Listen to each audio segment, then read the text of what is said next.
বাটা মশলায় মাংস ভুনাটা খেতে অনেক মজা হয়। আজকে বাটা মশলায় এই ভুনা মাংসটা শেয়ার করছি। আর এখানে কিছু আস্ত মশলা নিয়ে নিচ্ছি।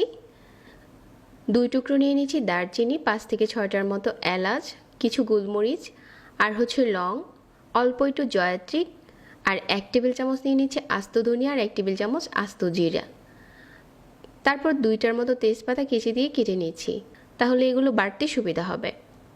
তারপর একটা বাটিতে নিয়ে একটু পানি দিয়ে ভিজিয়ে রাখছি 5 মিনিটের মতো। 5 মিনিট পর ব্লেন্ডারে দিয়ে মশলাটাকে ভালো করে পেস্ট করে নিয়েছি। এই পর্যায়ে চাইলে কিন্তু শিলপাটায়ও বাটা যাবে। আজকের ভুনা মাংস রান্নার জন্য আমি এখানে 1.5 কেজি গরুর মাংস নিয়েছি।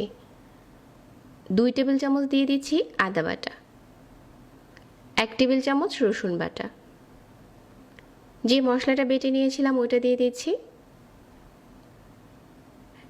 আর হাফ চা চামচ দিয়ে দিলাম হলুদ গুঁড়া, 1 কাপ পেঁয়াজ কুচি, হাফ কাপ নিয়ে নিচ্ছি রান্নার তেল, আর লবণ দিয়ে দিচ্ছি 1 চা চামচ।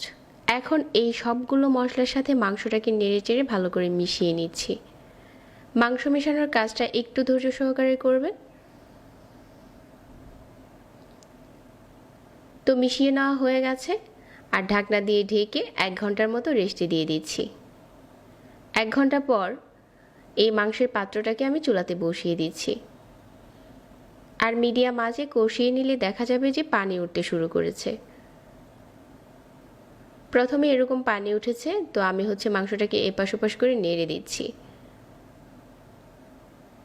তারপর আবারও ঢেকে দিচ্ছি। এই ভুনা মাংসে কোনো রকম পানি দিতে হবে না, মাংস থেকে যে পানিটা উঠবে এটা দিয়ে রান্না করে নেব। এখন কিন্তু অনেকটাই ঝোল উঠেছে, আর মাংস সিদ্ধ হতে আরও বেশি সময় লাগবে। আর মাংসটা যেহেতু ম্যারিনেট করে রেখেছিলাম, খুব বেশি সময় লাগে না এই মাংসটা সফট হতে। তো এভাবে করে বেশ কিছুক্ষণ কষিয়ে রান্না করে নিয়েছি, আর আমাদের মাংস ভুনা এখন রান্না করা প্রায় শেষের দিকে। এখন যদি এখানে চান অল্প একটু গরম মশলার গুঁড়ো দিতে পারেন, তবে দরকার নেই, এমনিতেই এটা টেস্ট ভালো আসে। এখন আমি 5-6টার মতো কাঁচামরিচ দিয়ে দিলাম, আর 1 চা চামচ দিয়ে দিলাম ঘি। এখন এই ভুনা মাংসটা চুলা থেকে নামিয়ে নিচ্ছি। এই ভুনা মাংসটা আপনি চাইলে খিচুড়ির সাথে পরিবেশন করতে পারেন, আবার চাইলে এটা ভাতের সাথেও খাওয়া যায়, অনেক বেশি টেস্ট হয়।